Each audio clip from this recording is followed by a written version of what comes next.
Mapagpalang araw na naman sa ating lahat mga kapugaw. Ngayong araw ay napakasaya natin dahil isa sa mga childhood friend natin ay nakatagpo na ng kaibigan. Charing? Ayun nga at nakatanggap ng chat message tong isa pang kaibigan ko at nagtatawag nga sila dito. Kaya naman sabi ko, hindi pwedeng absent tayo. Siyempre sasama tayo mga kapugaw. Dinala nga nila ang mga gamit kaya inumpisahan na nila ang paglalagay. Habang magsasabit nga sila ng tela, tong napakagandang babae sa balat ng lupa gumagawa ulit ng balloon garland.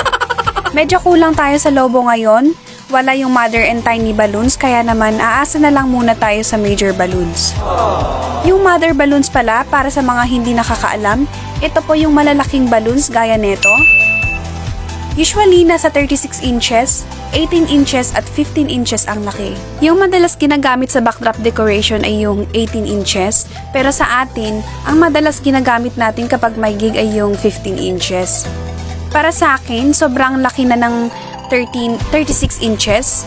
Baka kapag nilagay na natin sa backdrop, ewan ko na lang, baka maging center of attraction pa.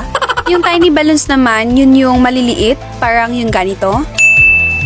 Usually, 5 to 6 inches ang size. Malaki ang impact ng mother at tiny balloons kapag nilalagay sa backdrop kaya suggest ko, kapag kayo ay gagawa ng garland, better maglagay kayo nito para mas maging maganda pa ang outcome ng garland ninyo. Maganda pa rin naman kahit wala yung mother and tiny balloons pero tignan nyo yung difference niya. Ito yung walang mother and tiny balloons. At ito naman ang meron. O diba, mas maganda kapag meron? So ayun, balik tayo sa ginagawa natin. Pure 12 inches pala ang gagamitin natin ngayon. Yun yung sinasabi kong major balloons natin.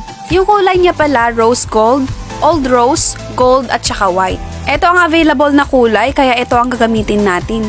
Feeling ko naman carry lang basta di bababa sa 150 piraso ang balloons natin.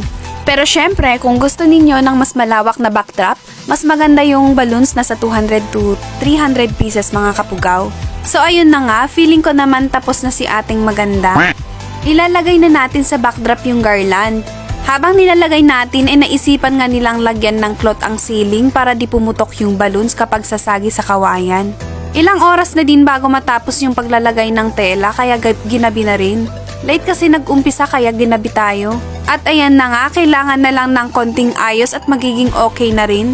At pagkatapos nga ay ilalagay pa natin yung mga bulaklak. Di nga ako na-inform, puro sunflower pa lang ang bulaklak natin. Pero syempre, bet ko pa rin kasi para tayong nasa Panagbenga Festival. Charing.